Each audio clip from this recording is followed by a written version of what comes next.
Hi, this is Kenneth Jaisurya from Porsche Center Calgary.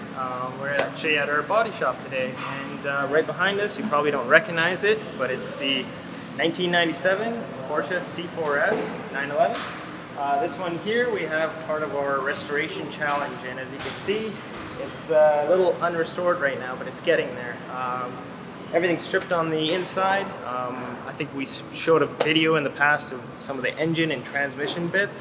But right now it's actually in the body shop, and we have a couple things going on with it. Besides paint being gone off of it, we have a couple of things like door hinges and strikers and some rust repair that we have some photos, if you followed along with us, that you can kind of see what happened. What I'll do is introduce Dana here, and he did a lot of our metal work, and to get this 993 up and going. So big one here, we actually, in this rear window, I don't know if you can get in here, but with this here we had a lot of rust and corrosion. We had some photos. I'll inlay them, or we'll get them sorted that way. But Dana, what did you have to actually do to get this right here? Well, I took a piece of metal, nice flat piece of metal. I made it 90 degrees. Yep. And then I used our shrinker to form the arch here, and our stretcher to get the curve, right? And then I had to heat it up red hot, put it on my anvil, and I had to pound it out here to get the proper distance. As you can see, you put it right in there. It fits exactly where it should be. And that's just you awesome. Build it larger. You build it larger than what you need. Yeah. Because the way metal moves when you work it, you could end up short in a different area or whatnot. Yeah. And then you just trim it down to what you need. So you got a nice thick edge, good edge to weld on. This is good steel. It's 18 gauge steel. It's the good stuff. Yeah. It's nice to work with and weld. You can do anything with it. And that's a nice thing working with like authorized Porsche technicians. It's like, in this case, sometimes we've seen in the past, people got their freshly painted car and that kind of thing, and you don't notice because everything's all smooth and shiny, but they'll just either fill it or they'll grind as much away as possible, but they'll leave things like these were actually rust holes that actually gone right through just because of the corrosion that built up.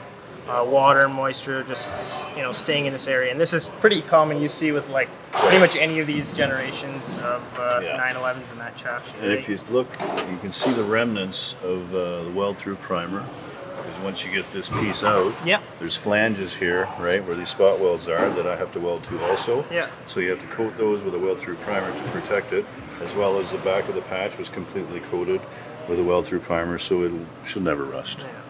And then once it's done, it'll get waxed, cavitied, and you should be good. That's awesome. And as you can see, like, it's just looking great after they stripped it. Like, we don't see any bondo, major damage, anything like that. So it's just nice, clean car. Really nice to see this on an early car like this. That sometimes you worry once you strip some paint away, you can find some magic that someone's done in the past. Even Dana was mentioning just factory brazing, everything like that, still hanging out there. And since we're in this area, Dana, what do you have to do here on these door strikers? Well, with these cars, the common problem is these strikers from opening and closing. They will wiggle and they will break out in the back of the pillar, and they will crack out. So what I did is I worked it out. I re-welded all in here, got them to the center of where they should be here, and just a tiny bead underneath.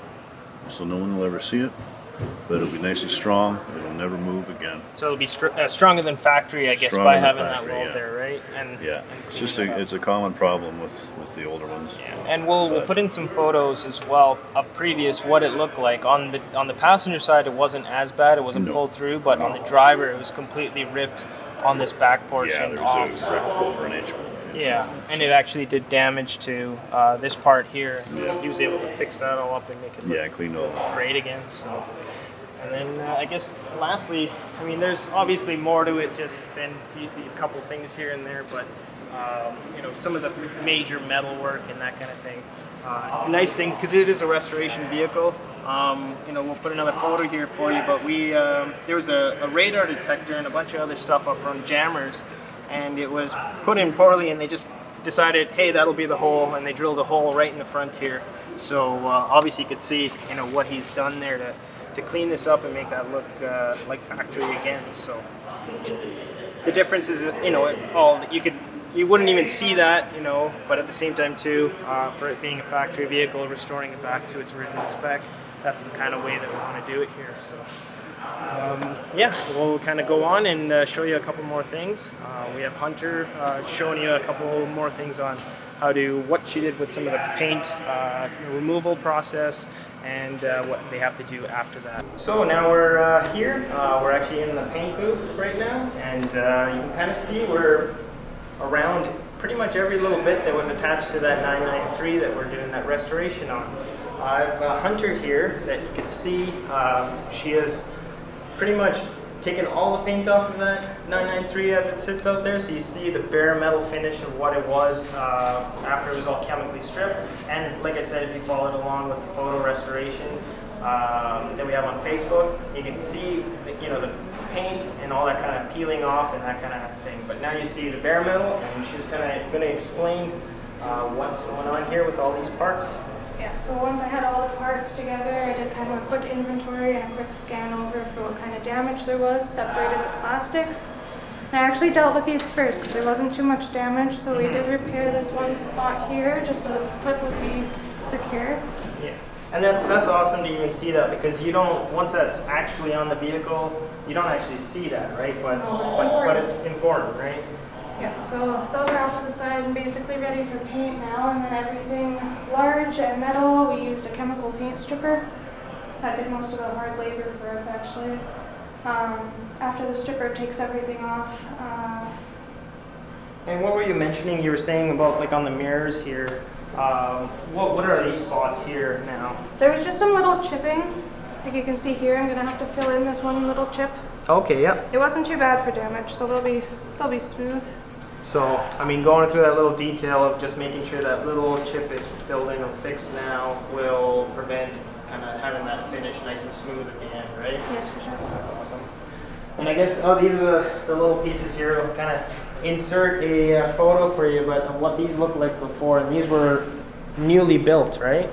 No, those are the old ones. Those are the old ones, wow. So yeah, after everything was bare metal, I grinded everything down, everything that didn't get grinded out, such as like rust and extra dents.